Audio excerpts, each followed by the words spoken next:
ஓம் நமோ பகவதே வாசுதேவாய. ஓம் நமோ பகவதே வாசுதேவாய. ஓம் நமோ பகவதே வாசுதேவாய.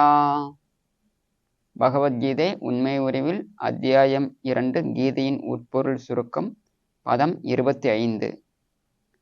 அவ்யக்தோயம் அச்சிந்த்யோயம் அவிகார்யோயம் உச்சதே தஸ்மாத் ஏவம் விதித்வைனம் நானுஷோச்சித்தும் அர்ஹசி. வார்த்தை தமிழ் அர்த்தம்: அவ்யக்தக பார்வைக்கு எட்டாதவன், அயம் இந்த ஆத்மா, அச்சிந்த்யக சிந்தனைக்கு அப்பாற்பட்டவன், அயம் இந்த ஆத்மா, அவிகாரியக மாற்றமில்லாதவன், அயம் இந்த ஆத்மா, உச்சதே கூறப்படுகின்றது, தஸ்மாத் எனவே, ஏவம் இதுபோல, விதித்வா அதை நன்கு அறிந்து, ஏனம் இந்த ஆத்மா, ந இல்லை, அனுஷோச்சித்தும் கவலைப்பட, அர்ஹசி நீ தக்கவன். மொழிபெயர்ப்பு மற்றும் பொருளுரை வழங்கியவர் தெய்வ திரு ஆசா பக்திவேதாந்த சுவாமி ஸ்ரீல பிரபுபாதர்.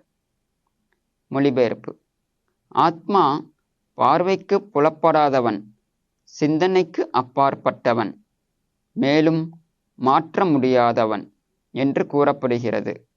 இதனை நன்கறிந்து நீ உடலுக்காக வருத்தப்படக்கூடாது.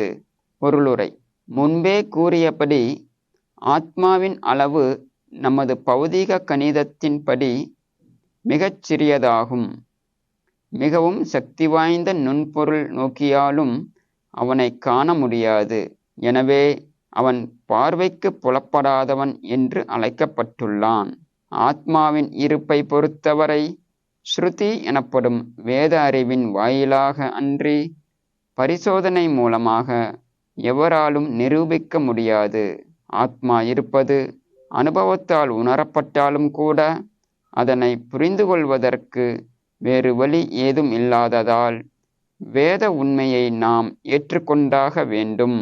உயர் அதிகாரிகள் கூறியதை மட்டும் அடிப்படையாக கொண்டு நாம் பல்வேறு விஷயங்களை ஏற்றுக்கொண்டுள்ளோம். தாயின் அதிகாரத்தின் அடிப்படையில் தந்தை இருப்பதை எவராலும் மறுக்க முடியாது. தாயின் அத்தாட்சியை தவிர தந்தை யார் என்பதை தெரிந்து கொள்ள வேறு வழி ஏதும் இல்லை. அதுபோல ஆத்மாவை புரிந்து கொள்வதற்கு வேதங்களை கற்பதைத் தவிர வேறு வழி கிடையாது. வேறு விதமாக கூறினால், ஆத்மா மனிதனின் ஆராய்ச்சி அறிவிற்கு எட்டாததாகும். அது உணர்வுடையதாகும். இந்த உணர்வும் வேத வாக்கே. நாம் இதை ஏற்றாக வேண்டும். உடல் மாற்றமடைவதைப் போல ஆத்மா மாற்றமடைவது இல்லை. நித்தியமாக மாற்றமில்லாத ஆத்மா எல்லையற்ற பரமாத்மாவுடன் ஒப்பிடுகையில் என்றுமே அணுவாக திகழ்கிறான். பரமாத்மா எல்லையற்றவர், ஜீவாத்மாவோ எல்லைக்கு உட்பட்டவன், மிகச் சிறியவன். எனவே மிகச்சிறிய மாற்றமில்லாத ஜீவாத்மா எல்லையற்ற ஆத்மாவுடன், பரமபுருஷ பகவானுடன் ஒருபோதும் சமமாகிவிட முடியாது. ஆத்மாவை பற்றிய கருத்துக்களை ஆணித்தரமாக உறுதிப்படுத்துவதற்காக இக்கொள்கை வேதங்களில் வெவ்வேறு விதத்தில் மீண்டும் மீண்டும் கூறப்பட்டுள்ளது. ஒரு விஷயத்தை தவறின்றி தெளிவாக புரிந்து கொள்வதற்காக அதனை மீண்டும் மீண்டும் உரைப்பது அவசியமாகிறது. இத்துடன் பக்திவேதாந்த பொருளுரை நிறைவடைகிறது. ஓம் அஜ்ஞான திமிராந்தஸ்ய ஞானாஞ்சனசலாகயா சக்ஷுருன்மிலிதம் ஏன தஸ்மை ஸ்ரீ குருவே நமः.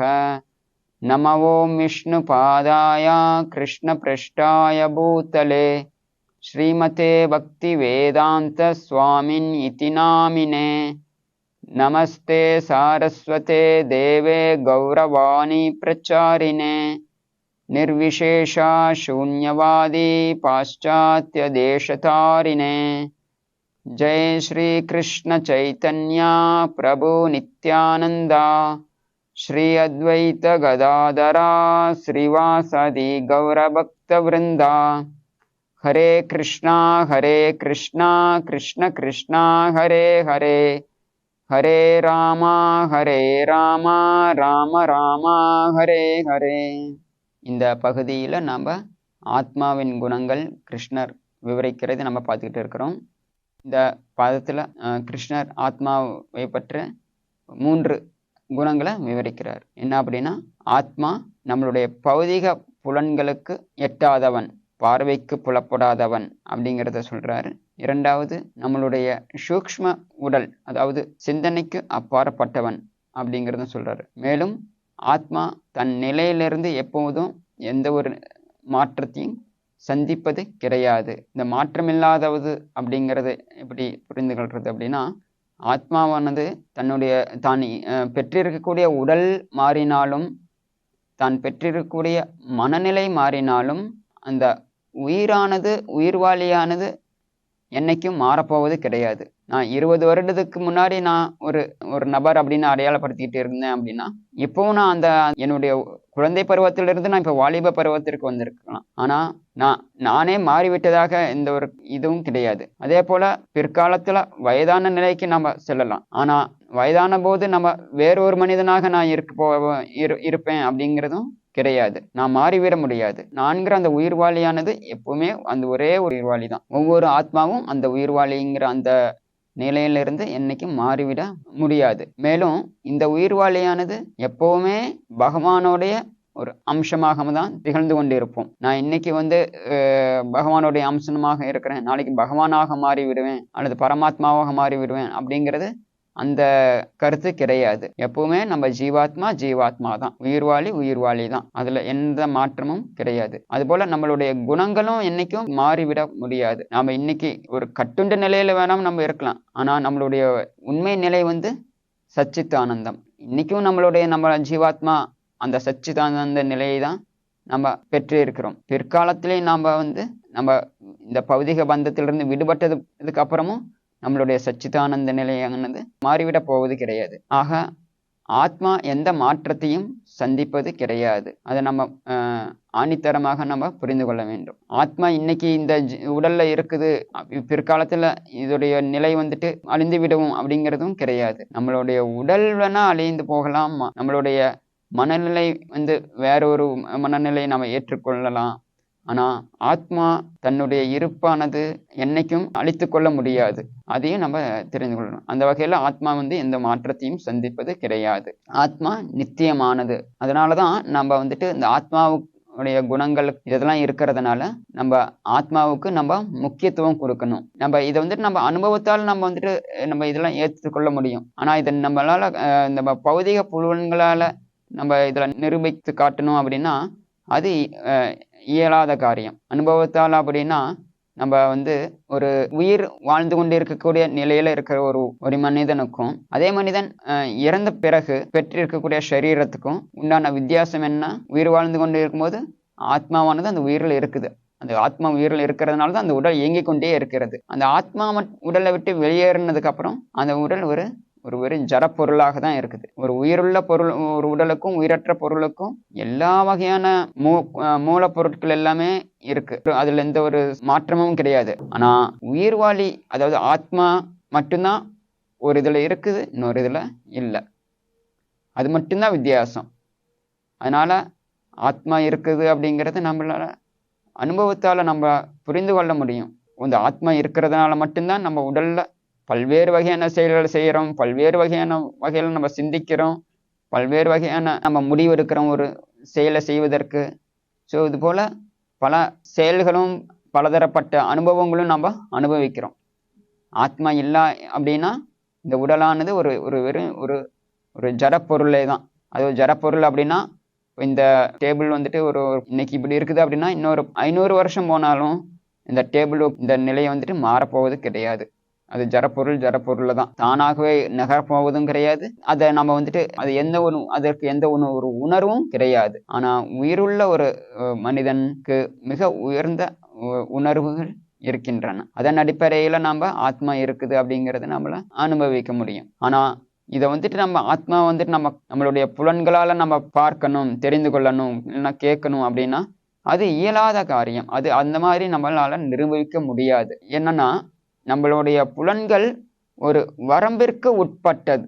ஒரு புலன்கள் ஒரு ஒரு சில நம்மளுடைய கண்கள் எடுத்துக்கிட்டோம் அப்படின்னா, ஐம்பெரும் புலன்கள் சொல்லக்கூடிய இதுல இந்த கண்கள் எடுத்துக்கிட்டோம் அப்படின்னா, அது ஒரு அளவிற்கு மேல அளவிற்கு கீழே நாம இருக்கக்கூடிய ஒரு பொருள் நம்மளால பார்க்க முடியாது. அதே போல ஒரு ஒரு குறிப்பிட்ட தூரத்துக்கு மேல ஒரு பொருள் இருக்குது அப்படின்னா அதையும் நம்மளால பார்க்க முடியாது. ஆக பார்வையால நம்ம ஆத்மா நம்மளுடைய பார்வைக்கு அப்பாற்பட்டதாக இருக்கிறதுனால என்னைக்கும் நம்மளால அந்த பார்த்து நம்மளால தெரிந்து கொள்ள முடியாது. அதே போல கேட்டும் நம்மளால தெரிந்து கொள்ள முடியாது. ஏன்னா நம்மளுடைய காதுகள் ஒரு ஒரு சர்டன் ஃப்ரீக்வன்சிக்கு மேலேயும் ஒரு சர்டன் ஃப்ரீக்வன்சிக்கு கீழேயும் இருக்கக்கூடிய ஒலி அதிர்வுகளை நம்மளால கேட்க முடியாது. 20 ஹெர்ட்ஸ்ல இருந்து 20 கிலோ ஹெர்ட்ஸ் வரைக்கும் இருக்கக்கூடிய விஷயங்களை மட்டும்தான் நம்மளால காது கேட்குவதற்கு உண்டான திறம் பெற்றது. ஸோ இது போல நம்ம மனதாலே நம்ம மனக்கற்பனையாலேயும் நம்மளால அதை புரிந்து கொள்ள முடியாது. வேதங்கள் என்ன சொல்லப்பட்டிருக்குது அப்படின்னா, ஒரு கட்டுண்ட ஆத்மாவுக்கு 4 குறைபாடுகள் இருக்கின்றன அப்படிங்கிறத சொல்லப்பட்டிருக்குது. ஒன்று, ஒரு பக்குவமற்ற புலன்கள். நம்ம புலன்கள் எல்லா வகையான விஷயத்தையும் நம்மளால அறிந்து கொள்வதற்கு இயலாத ஒன்று அப்படிங்கிறது சொல்லப்பட்டிருக்குது, பக்குவமற்ற புலன்கள். இரண்டாவது, நாம தவறு செய்வதற்கு முனைந்துள்ளோம். அதாவது நம்ம புலன்கள் பக்குவமற்றதாக இருப்பதனால நம்ம நம்ம செய்யக்கூடிய செயல்கள் எல்லாமே ஒரு சரியான செயல்களாகவும் இருப்பது கிடையாது. அதில் தவறுகள் நடப்பதை நம்ம நடைமுறை வாழ்க்கையில் நம்ம நிறைய விஷயங்கள்ல நம்ம தவறு செய்வதற்கு நம்ம பார்த்துருக்குறோம். நம்மளுடைய எண்ணமும் ஒரு மாதிரி இருக்கும், ஆனால் உண்மை நிலை ஒரு மாதிரி இருக்கும். நாம் உண்மையின் புரிந்து கொண்ட ஒன்றும் உண்மை நிலையும் வித்தியாசம் இருக்கு. ஸோ அதனால நம்ம தவறு செய்வதற்குள்ள சுபாவம் கொண்டிருக்கிறோம். கட்டுண்ட நிலையில, ஒரு முக்தி அடைந்த நிலையில நம்ம அந்த மாதிரியான ஒரு இது சந்திப்பது கிடையாது. மூன்றாவது, கட்டுண்ட நிலையில நாம் மற்றவர்களை ஏமாற்றக்கூடிய சுபாவமும் நமக்கு இருக்கின்றது.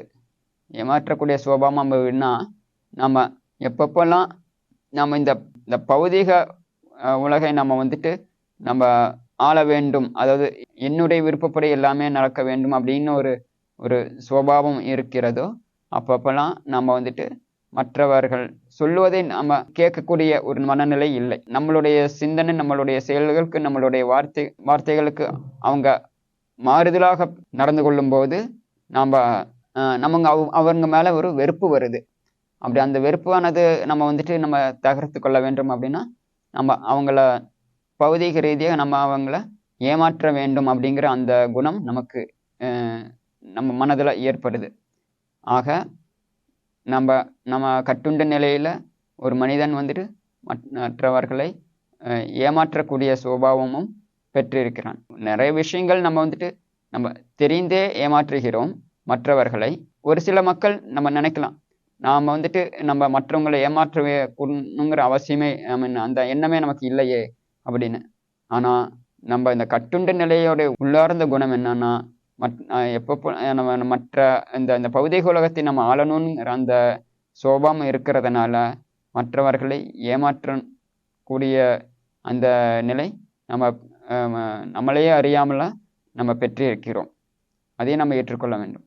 நான்காவது, இந்த கட்டுண்ட நிலையில நம்ம மாயையின் வசப்பட்டுள்ளோம். மாயையின் கீழே நம்ம பிடிபட்டுள்ளோம். அந்த மாயையின் கீழே நம்ம பிடிபட்டு இருக்கிறதுனால உண்மை நிலை என்ன, அது உண்மை நிலை இருக்குது. ஆனால் எனக்கு தெரிந்த உண்மை, நம்ம மனசுல நம்ம உண்மையை ஏற்றுக்கொண்டது வேறொன்று. ஆகையால் நம்ம மாயையின் வசப்பட்டுள்ளோம். இதையும் நம்ம தெரிந்து கொள்ள வேண்டும். இந்த 4 குறைபாடுகள் இருக்கிறதுனால, அதாவது மற்றவர்களை ஏமாற்றக்கூடிய சுபாவம், மாயையின் வசப்பட்டு இருப்பது, நம்மளுடைய புலன்கள் பக்குவமற்ற நிலையில் இருக்கிறதுனாலையும், குற்றம் புரியக்கூடிய சுபாவம் இருக்கிறதுனாலையும், இந்த கட்டுண்ட நிலையில நம்ம உண்மையை நம்ம புலன்களால புரிந்து கொள்ள முடியாது.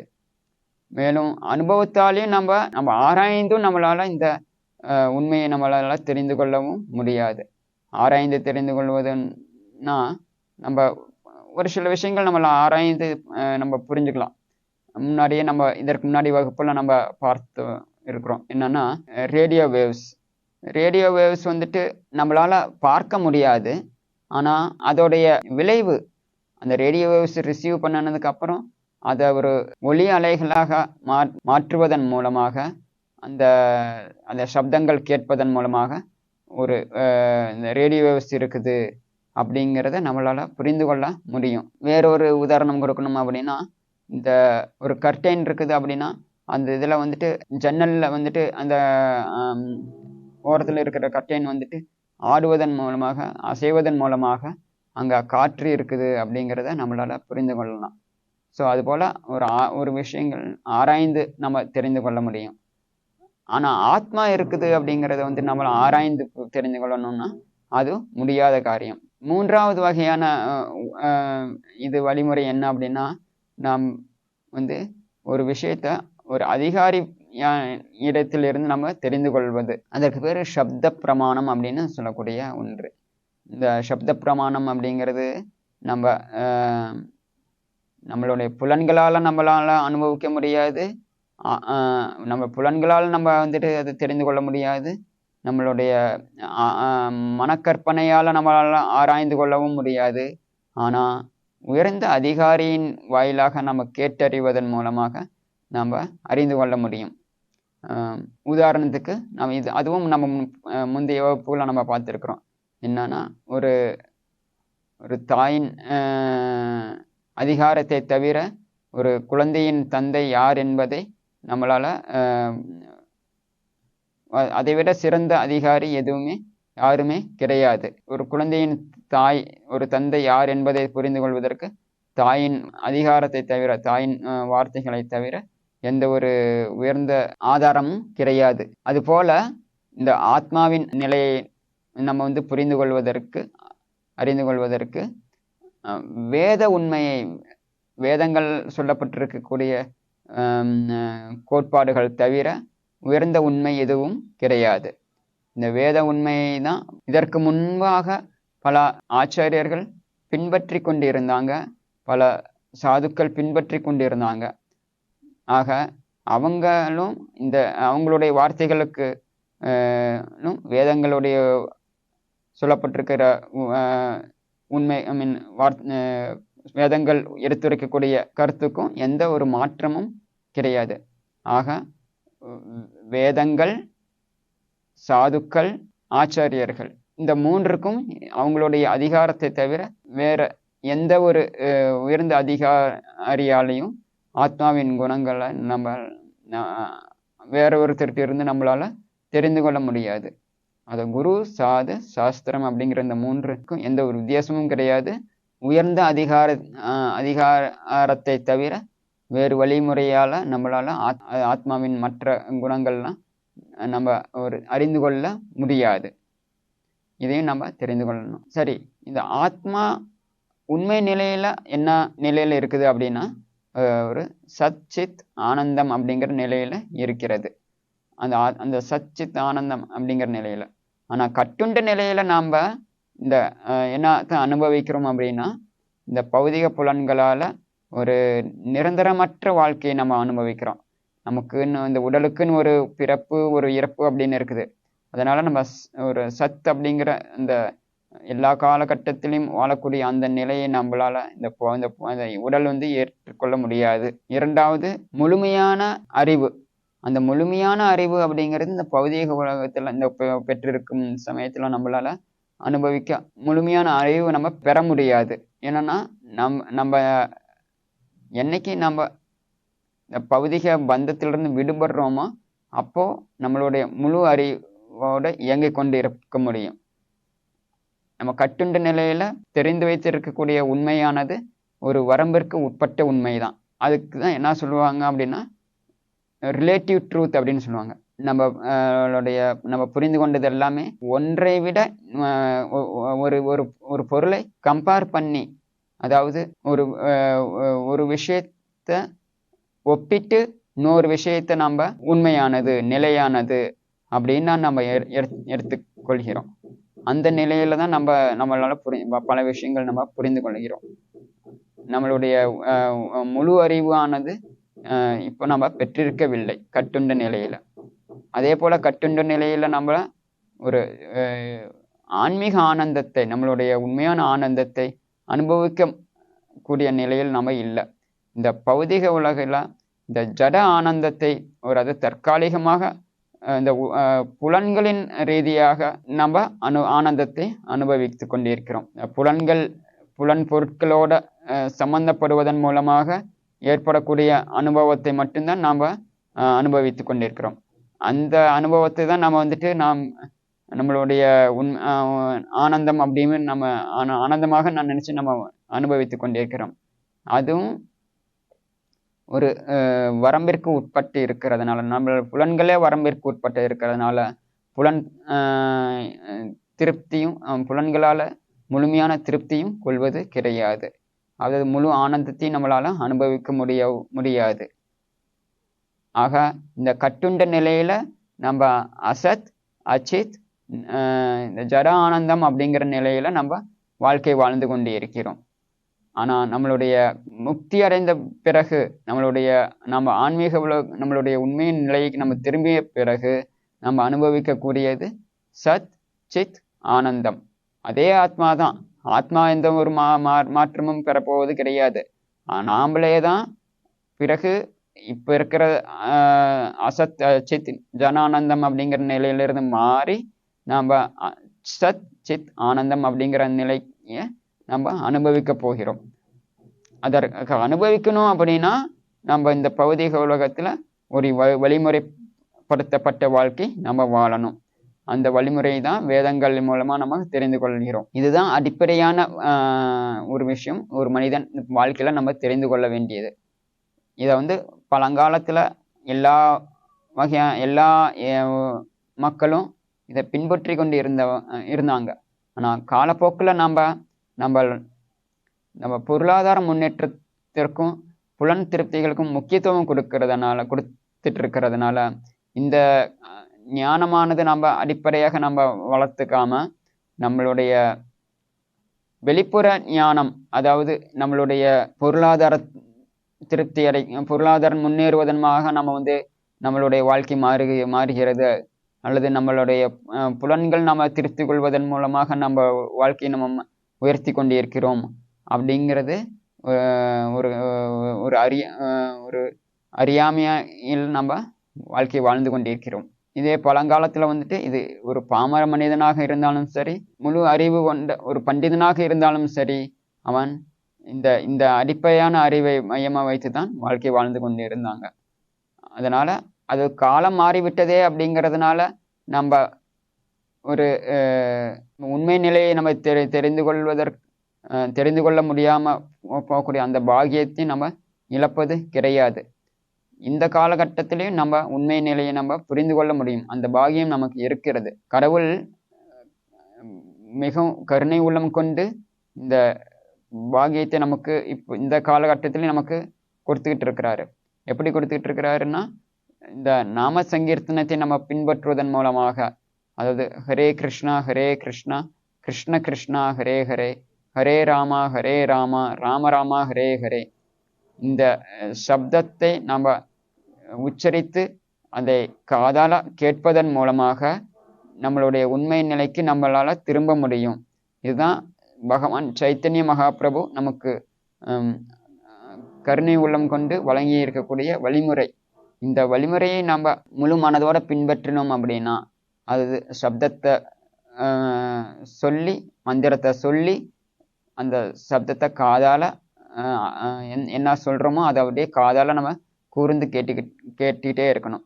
இந்த வழிமுறை, இந்த ஜபத்தின் மூலமாக நம்மளுடைய வாழ்க்கை நிலையை நம்ம அசத் அச்சித் ஜனானந்தம் அப்படிங்கிற நிலையிலிருந்து மாறி நம்ம சத் சித் ஆனந்தம் அப்படிங்கிற நிலைக்கு உயர்த்தி கொள்ள முடியும். அது நம்ம கையில தான் இருக்குது. இதற்கு நம்ம வாழ்க்கையை இதை முற்பட்டோம் முற்பட்டோம் அப்படின்னா பகவான் நமக்கு உதவி செய்வார். இந்த விஷயத்துக்கு தான் பகவான் நமக்கு உதவி செய்வார். உண்மையாகவே அவர் உதவி செய்வார். மற்றபடிக்கு நம்ம இந்த ஜட ஆனந்தத்தை அனுபவிக்கணும் அப்படிங்கிற ஒரு ஆசை கொண்டு நம்ம ஆசைப்பட்டாலும் அதை நிறைவேற்றுவதற்காக பகவானோ அல்லது வந்துட்டு அவரால் நியமிக்கப்பட்ட தேவர்களாலோ அவங்க வந்துட்டு அவங்களுடைய ஆசீர்வாதத்தாலேயோ நடப்புது அப்படிங்கிறது அது வந்துட்டு ஒரு அவங்களுடைய முழு மனதோட அது நம்ம அந்த அந்த அருள் நமக்கு இல்லை. தேவர்களாக இருந்தாலும் சரி, பகவானாக இருந்தாலும் சரி, அவங்களுடைய உள்மனதில் என்ன இருக்குது அப்படின்னா எல்லா ஜீவாத்மாக்களும் இந்த பௌதிக வாழ்க்கையை விடுத்து உண்மையான ஆன்மீக வாழ்க்கையை வாழணும் அப்படிங்கிறது தான். அந்த வாழ்க்கையை வாழ்வதற்கு ஒரு ப்ராக்டிக்கல் ஆன விஷயம் இந்த ஹரே கிருஷ்ண மகாமந்திர ஜபம் இந்த காலகட்டத்தில் பகவான் நமக்கு கொடுத்திருக்கிறார். இதை நம்ம பின்பற்றி நம்ம உண்மையான வாழ்க்கையை வாழ்வதற்கு நம்ம கடமை பாடுபட்டோம் அப்படின்னா நமக்கு வெற்றி கண்டிப்பாக இந்த ஒரே பிறவிலேயே நம்ம அனுபவிக்க முடியும். அதை சச்சித் ஆனந்த நிலையை நம்மளால அனுபவிக்க முடியும். இத்துடன் இந்த பகவத்கீதை வகுப்பை நம்ம நிறைவு செய்து கொள்வோம்.